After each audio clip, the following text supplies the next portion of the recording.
Kapag ang aking salita sa inyo'y naidambana, taglay niyo ang aking diwa.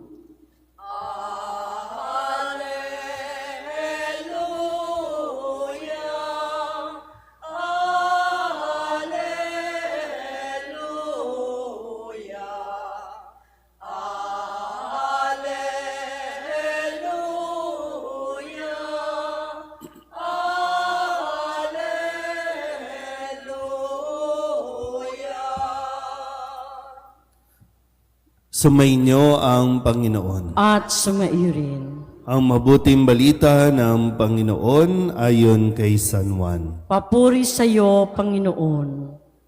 Noong panahong iyon, sinabi ni Jesus sa kanyang mga alagad, "Kung ako'y kilala ninyo, kilala na rin niyo ang aking Ama. Mula ngayon ay kilala na ninyo siya at inyong nakita." Sinabi sa kanya ni Felipe, "Panginoon, ipakita po ninyo sa amin ang Ama, at masisiyahan na kami." Sumagot si Jesus, "Matagal na ninyo akong kasama, Felipe, di yata't hindi mo pa ako nakikilala. Ang nakakita sa akin ay nakakita na sa Ama. Bakit mo sinasabing, ipakita mo sa amin ang Ama? Hindi ka ba naniniwalang ako'y suma sa Ama at ang Ama'y suma sa akin? Ang mga salitang sinasabi ko ay hindi ko sinasabi sa ganang aking sarili. Ang Amang suma sa akin ang gumaganap ng kanyang mga gawain. Maniwala kayo sa akin. Ako'y suma sa Ama at ang Ama'y suma sa akin.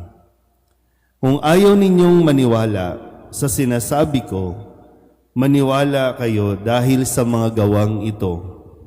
Sinasabi ko sa inyo, ang nananalig sa akin ay makagagawa ng mga ginagawa ko at higit pa rito. Sapagkat pupunta na ako sa Ama, at anumang hilingin ninyo sa Ama sa aking pangalan ay gagawin ko, upang maparangalan ang Ama sa pamamagitan ng Anak. Gagawin ko ang anumang hihilingin ninyo sa pangalan ko." Ang mabuting balita ng Panginoon. Pinupuri ka namin, Panginoong Heso Kristo. Isang magandang maga po sa inyong lahat. Ngayon po ay Sabado ng ika-4 na linggo ng Pasko ng Pagkabuhay. At sa buong linggong ito ay muli ipinigay sa atin ang pagkakakilanlan at dapat nating tanggapin si Kristo sa kung sino siya at kung saan siya nanggaling at kung ano ang kanyang misyon dito sa atin po, no, sa kanyang pagparito, no, sa ating mga buhay. At atin pong balikan ang ilan sa mga salita na ibinigay sa atin ng ating Ebanghelyo sa buong linggong ito. Nung Lunes, sinabi ni Jesus, "Ako ang mabuting pastol." At sinabi niya na ang isang mabuting pastol, siya ang mag-aakay sa kanyang mga tupa tungo sa isang masaganang pastulan. At ang isang mabuting pastol, siya ang magproprotekta sa kanyang mga tupa, lalong-lalo na kung mayroong panganib.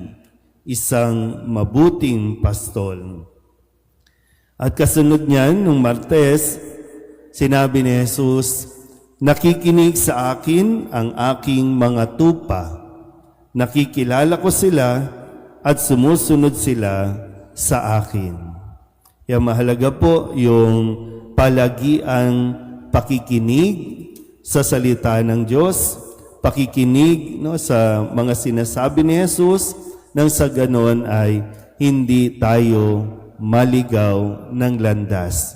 Kung alam natin yung tinitingnan natin at alam natin, pamilya tayo sa napapakinggan natin, hindi tayo mawawala sa Kanya pong paningin. O tayo mismo, hindi maiiba ang ating pong focus. Nung Miyerkules, pinaalala din sa atin ng mabuting pastol na ito kung gaano tayo kamahal. At kung bakit tayo minamahal ay dahil siya ay minamahal din ng Diyos. Kaya sabi niya, kung paanong iniibig ako ng Ama, gayon din naman, iniibig ko kayo. Manatili kayo sa aking pag-ibig. Nung Huwebes, ang sabi ni Kristo, tandaan ninyo, ang tumatanggap sa sinugo ko, tumatanggap sa akin. At ang tumatanggap sa akin ay tumatanggap sa nagsugo sa akin. Kahapon, Biyernes, ang sabi ni Kristo patungkol sa kaharian ng Diyos kung saan siya po ay mauuna at ipaghahanda tayo ng matitirhan at sa kanyang pagbabalik tayo ay kukunin. At sinabi na sa atin kung ano ang dapat nating gawin at kung paano tayo makakapunta doon sa langit. Tanging si Jesus ang daan, ang katotohanan at ang buhay. Walang makapupunta sa Ama kundi sa pamamagitan ko. At yung hangad natin, hindi ko alam po kung naiisip ba natin makarating sa langit. Naiisip ba natin, minsan gusto natin mapunta sa langit, pero alam ba natin kung paano?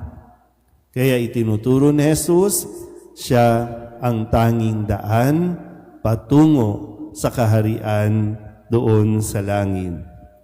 At ngayon, muli sinasabi ni Jesus, maniwala kayo sa akin, ako'y sumasa Ama, at ang Ama'y sumasa akin. Nawa sa pagpapatuloy natin ng ating pong pagdalo sa misa, ito ay isang responsibilidad natin tayo mismo, kasi wala namang iba talagang makakatulong sa atin. Wala din ibang kahit magulang mo, pari o kung sino man ang talagang makakapag-hikayat sa iyo, makakapagkumbinsi sa iyo. Mahalaga po na mayroong mga naririnig, mayroong mga nagpapayo, pero ikaw pa rin ang magdidesisyon kung maniniwala ka kay Kristo. Kung maniniwala ka sa kanyang mga ipinapahayag. Tandaan natin muli, kung maniwala ka kay Kristo na siya ay sumasa Ama at ang Ama ay sumasa Kanya, napakalaking ginhawa nito para sa atin. Pero kung hindi ka maniniwala kay Kristo sa lahat ng Kanyang mga itinuturo, walang mawawala kay Kristo. Pero sa tao, napakalaking kawalan nito. Amen?